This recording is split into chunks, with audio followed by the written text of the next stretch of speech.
of Groundskeepers Lawn Service, and here are 6 tips for the perfect lawn. We serve Murray and Williamson County and surrounding areas, and we would love to have your business.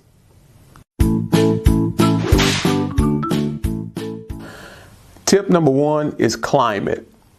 Different types of grass are subjective to their climate. There are 2 types of climate. There's warm climate and there's cool climate. Likewise, there are 2 categories of grass. There is the warm climate grass and there's cool climate grass. Here in the Middle Tennessee area, we have very cool winters and very warm summers. So we are a transitional climate. Which brings us to tip 2, types of grass. There are about 40 varieties of grass, but there are 5 that are suited for this area. The first we'll talk about is ryegrass. Ryegrass is a good blending grass. If you have bald spots in your yard, or you need to fill in an area, or you need new growth to be placed where something has destroyed your grass, ryegrass is a good choice for that.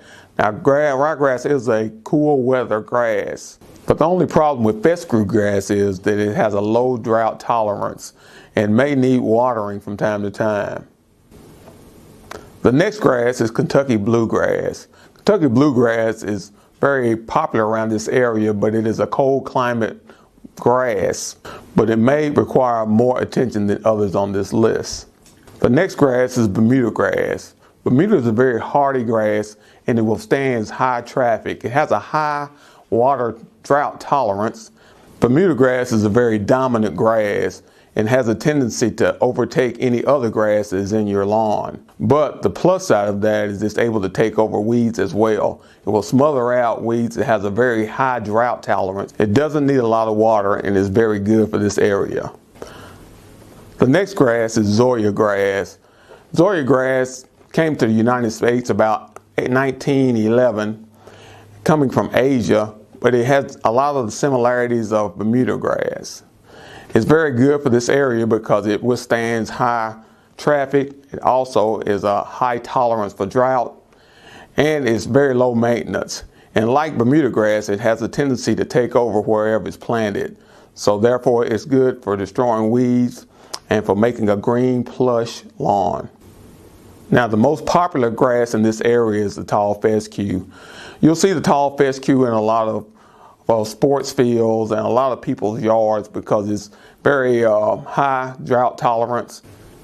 Fescue grass is resistant to high traffic and it's very low maintenance grass. So for this area, fescue grass is one of the more popular grasses used. If you plan to water your lawn, you need to determine that at the beginning of the cutting season. Once you start watering, you need to continue.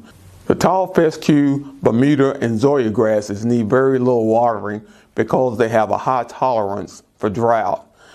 Now, the Kentucky bluegrass and the ryegrass may need more watering because they are cold climate grasses and have a very low drought tolerance. Tip number 3, fertilization. If you choose to fertilize your grass, the best time to fertilize is in the fall. If you want to fertilize and overseed, the fall is the best time of year because it will germinate your grass and the fertilizer will get into your soil. Now, you can fertilize again in the springtime as well, but if you choose to fertilize, choose a fertilizer that will cause your grass to flourish. A good general fertilizer is the Triple 15 fertilizer. It kind of covers all the bases and will cause your grass to grow very strong and very healthily. If you choose to take a soil sample, you can take it to your local co-op and they will tell you what fertilizer will be best for your grass.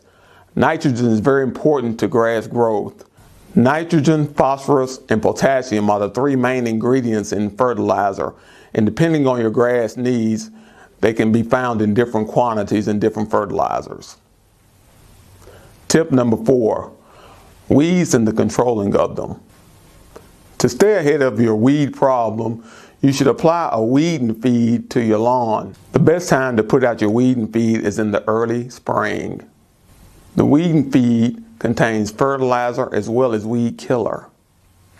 This will fertilize your grass, giving it strong roots and at the same time, kill any weeds that might try to come up around your grass. If your weeds persist after applying weeding feed, wait till late May, early June and apply once again, because the more weeds you have, the more infertile your soil. If you have 50% weeds and 50% grass, you may consider reseeding your lawn. If your grass is taller and more dominant than your weeds, then your grass will smother out your weeds. But if your weeds are dominant, it could damage your lawn. Tip 5, proper mowing. When mowing your lawn, you should keep in mind that your grass grows as tall beneath the soil as it does above the soil. So it's important to let your grass grow taller so that your root system can be strong. Cutting your grass every 7 days is better than cutting it every 14. You should cut your grass 2 to 3 inches tall. Cutting it shorter will cause your weeds to outgrow your grass. And tip number 6, if you have a problem with tips 1 through 5, you need to call groundskeepers at area code 931-698-7711. Again, my name is Kelvin Lyles. I'd like to thank my customers and my potential customers. Thank you for your patronage and have a great day.